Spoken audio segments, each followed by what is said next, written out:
அருமையான கர்த்தருடைய பிள்ளைகளே, ஆண்டவர் இயேசுவின் இனிய நாமத்தினாலே வாழ்த்துக்களை தெரிவிக்கிறோம். இந்த நாள் உங்களுக்கு மிகுந்த ஆசீர்வாதமாய் அமைவதாக உங்களுக்காக நாங்கள் தொடர்ந்து ஜெபிக்கிறோம். இந்த காலை நேரத்திலே 1 நாளாகம புத்தகம் 29ஆம் அதிகாரம் 13வது வசனத்தை நாம் வாசிக்கும்போது, இப்போதும் எங்கள் தேவனே, நாங்கள் உமக்கு ஸ்தோத்திரம் செலுத்தி உமது மகிமையுள்ள நாமத்தை துதிக்கிறோம். தாவீதோடு இணைந்து இந்த நாளிலே நாம் கர்த்தரை அதிகமாய் துதிப்போம். ஆண்டவரை துதிக்கிறதற்கு நமக்கு ஏதாவது ஒரு காரணம் வேணுமா? ஏதாவது ஒரு அற்புதம் நடந்து ஏதாவது ஒரு காரியத்தை தேவன் வாய்க்க பண்ணினால் மாத்திரம்தான் ஆண்டவரை துதிக்கணுமா? இல்லவே இல்லை. இன்னைக்கு நம்ம உயிரோடு இருக்கிறது கர்த்தருடைய கிருபை. ஆகையினாலே நாம் எப்பொழுதும் கர்த்தரை ஸ்தோத்திரம் பண்ணி அவருடைய மகிமையுள்ள நாமத்தை துதித்து கொண்டே இருந்தால் எவ்வளவு நலமாக இருக்கும். நம்முடைய உள்ளத்தில் அநேக நேரங்களிலே புலம்பல்கள் வருகிறது, வேதனை நிறைந்த வார்த்தைகள் வருகிறது, கவலை நிறைந்த வார்த்தைகள் வருகிறது, முறுமுறுப்புகள் வருகிறது. இதையெல்லாம் ஆண்டவர் கேட்கும்போது, நான் இவ்வளோ அற்புதம் செஞ்சேனே, ஆனாலும் என் பிள்ளைங்க ஏன் என்ன இப்படி மகிமைப்படுத்தாமல் இருக்கிறார்கள், முறுமுறுக்கிறார்கள் என்று இஸ்ரவேல் ஜனங்களைப் போல நம்மையும் நினைத்து கொள்வார். தேவனுடைய பிள்ளைகளே, நமக்கு அற்புதம் நடந்தாலும் நடக்காவிட்டாலும், நம்முடைய வாழ்க்கையிலே நிறைவு வந்தாலும் குறைவு வந்தாலும், எல்லா சூழ்நிலைகளிலும் அவருடைய மகிமையுள்ள நாமத்தை துதித்து கொண்டே இருக்க வேண்டும். பாருங்கள், தாவீதினுடைய வாழ்க்கையில 119ஆம் சங்கீதம் 164வது வசனத்திலே, உம்முடைய நீதி நியாயங்களின் நிமித்தம் நான் ஒரு நாளிலே 7 முறை உம்மை துதிக்கிறேன் என்று சொல்வார். 7 முறை கர்த்தரை மகிமைப்படுத்தி கொண்டே இருக்கிறார். கர்த்தரை நான் எக்காலத்திலும் ஸ்தோத்திரிப்பேன், அவர் துதி எப்பொழுதும் என் வாயில் இருக்கும். கர்த்தருக்குள் என் ஆத்துமா மேன்மை பாராட்டும், சிறுமைப்பட்டவர்கள் அதை கேட்டு மகிழ்வார்கள். என்னோடு கூட கர்த்தரை மகிமைப்படுத்துங்கள், நாம் ஒருமித்து அவர் நாமத்தை உயர்த்துவோமாக என்று 34ஆம் சங்கீதம் 1 முதல் 3 வசனங்களிலே தாவீது சொல்லியதை பாருங்கள். எக்காலத்திலும் ஸ்தோத்திரிப்பேன்.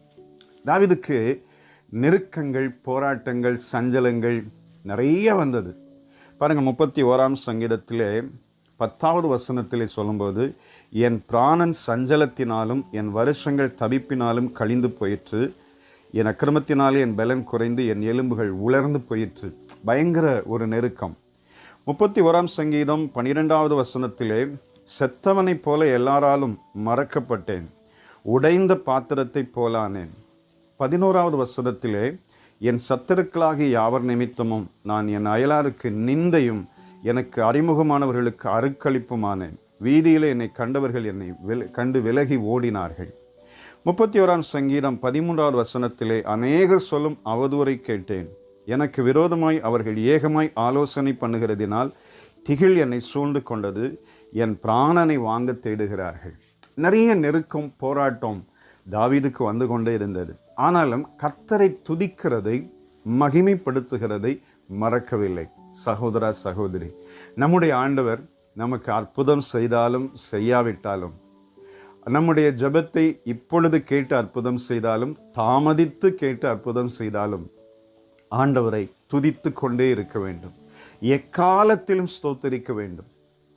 யோபு சொன்னது போல, யோபு 1ஆம் அதிகாரத்திலே, கர்த்தர் கொடுத்தார், கர்த்தர் எடுத்தார், கர்த்தருடைய நாமத்துக்கு ஸ்தோத்திரம் என்ற பிரகாரமாய் நம்முடைய வாழ்க்கையில் எல்லா சூழ்நிலைகளிலும் கர்த்தரை மகிமைப்படுத்துகிற ஒரு உள்ளம், நாவு நமக்கு இருந்தால் நம்முடைய வாழ்க்கையிலே நிறைய அற்புதங்களை நாம் பெற்றுக்கொள்ள முடியும். சாத்தான் தந்திரம் உள்ளவன். நாம் எப்பொழுதும் தேவனை மகிமைப்படுத்துகிறதை அவன் விரும்ப மாட்டான், முறுமுறுக்கிறதை விரும்புவான். உனக்கு இது இல்லை, அவங்களுக்கு அது நடந்திருக்கு, அவங்களுக்கு அது நடந்திருக்கு, அதை ஆண்டவர் கேட்டு அற்புதம் செஞ்சிருக்கிறார், உனக்கு இது செய்யலை, ஏன் இவ்வளோ தாமதமாகுது, ஆகினாலே நீ முறுமுறுத்து விடு என்று சொல்லி பிசாசு தந்திரமாய் நம்முடைய நாவை உபயோகப்படுத்தி தேவனை தூஷிக்க வைப்பான். நாம் இடம் கொடுக்காமல், என்ன ஆண்டவர் எனக்கு செய்தாலும் அவர் சித்தம் இல்லாமல் என் வாழ்க்கையில் ஒன்றுமே செய்ய மாட்டார், அவர் எதை செஞ்சாலும் என் வாழ்க்கையில் நன்மையாகவே செய்து முடிப்பார், ஆண்டவர் எதை அனுமதித்தாலும் அதை எனக்கு நன்மையாகவே ஆண்டவர் அனுமதிப்பார்.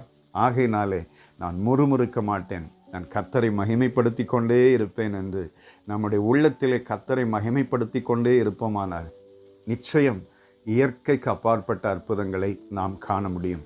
சகோதரா, சோர்ந்து போயிருக்கிறீங்களா? எதுவும் நடக்கலை, இவ்வளோ நாளாச்சு காத்திருக்கிறேன், எதுவுமே எனக்கு வாய்க்காமல் இருக்குது, நிறைய போராட்டம் இருக்குது, சஞ்சலம் இருக்குன்னு சொல்லி கலங்குறீங்களா? நீங்கள் அதை பார்க்க வேண்டாம், ஆண்டவரை துதித்து பாருங்களேன். உங்களுக்கு முன்பாக இருக்கிற எரிகோ கோட்டை உடைந்து விழும்.